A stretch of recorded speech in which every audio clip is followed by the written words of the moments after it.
Welcome back to Morning Joe. Coming up on 7:45 East Coast time as you look at a live picture of the White House in Washington. Joining us now, former FDA Commissioner Dr. Scott Gottlieb. Dr. Gottlieb, great to have you back on the show. You raised a lot of eyebrows with a comment you made just this week because a lot of people have been taking to your advice every day on what's happening with coronavirus when you said we're basically right back where we started in New York in March and April.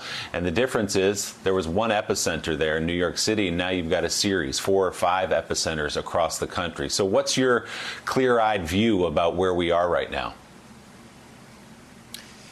Well, when you look at the total number of infections, we're probably having about 700,000 infections a day right now, probably a little bit more than that. And that's probably the number of infections we were having at the peak of the epidemic in New York City. So at that time, the peak of the epidemic, we diagnosed 34,000 infections, but we were probably diagnosing about 1 in 20 infections because we weren't doing a very good job testing. A lot of people weren't getting tested, particularly people with more mild disease in the community.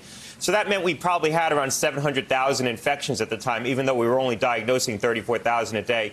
Right now, we're doing a much better job testing. We're probably diagnosing about 1 in 12 infections right now. CDC says 1 in 10. We've probably fallen a little bit behind with the epidemic.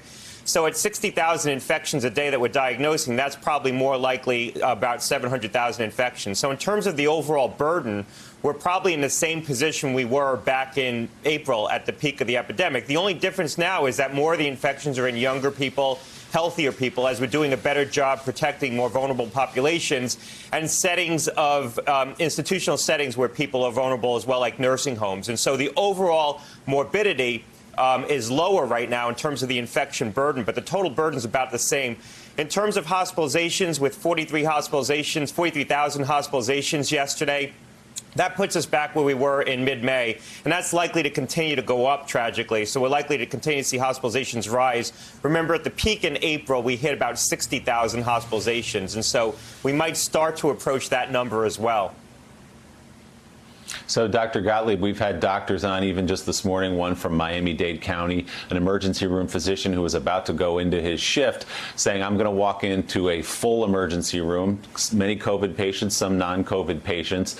We're hearing the similar stories out of places like Houston and San Antonio, full ICUs, full beds there, and a shortage of PPE, which is something I think the country probably thought we had solved after that initial rush in New York and Boston and New Jersey.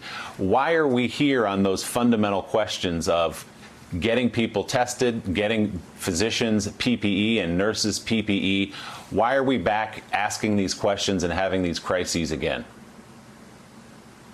Well, I think the most surprising part of this is the testing, that we're having these testing delays in states with epidemics. And what it demonstrates is that we don't have a lot of swing capacity in the country. So while we're testing a record number of people every day and the amount of people who get tested continues to go up, the ability to get testing resources into places where there's epidemics isn't that strong right now. The only real swing capacity in the country are the large commercial clinical labs like Quest and LabCorp and BioReference Laboratories, and they're pretty maxed out, and they only have a limited ability to move additional testing capacity into some of these markets because they're committed around the country. So while you have a lot of testing in Massachusetts and New York, you don't have enough in Florida and Texas. And that's really where the federal government can play a role, creating that swing capacity and moving it into places where this has become epidemic. In terms of the healthcare resources, you know, these states aren't yet on their sort of expansion plans. They haven't gone to their surge capacity or fully gone to their surge capacity. I suspect some of them are going to tip over into that in the coming weeks. But you know, states like Texas and Florida do have pretty vast healthcare systems, California as well.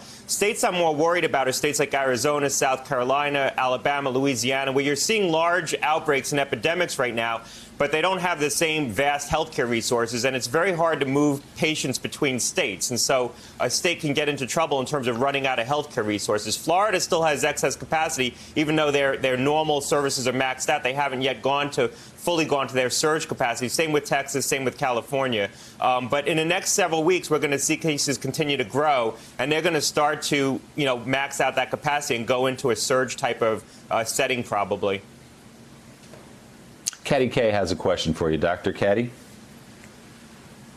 Yeah, Dr. Gottlieb, can I ask you about the schools issue? We were speaking earlier in the program about what schools could learn from other countries and what they've done in other countries. But of course, one of the single biggest differences is that infection rates are so much higher here. I think in Germany yesterday you had 298 cases. In Denmark you only had 10. Well, when you compare that against some of the states and the surges that are happening around America at the moment, I mean, is it even thinkable when we've got infection rates of 11,000 plus cases a day in a state like Florida to be opening schools?